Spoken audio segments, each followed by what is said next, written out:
Автозаправочная станция, осуществляется стоянка тяжеловесных транспортных средств,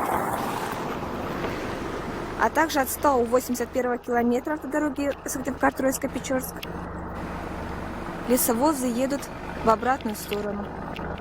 До весового контроля расстояние 6 километров.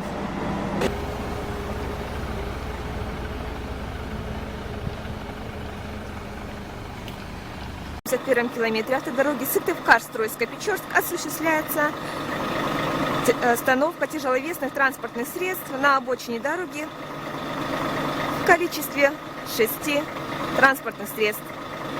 До весового контроля расстояние 6 километров. Пока у нас велась видеосъемка, еще один лесовоз осуществил остановку на обочине данной автодороги.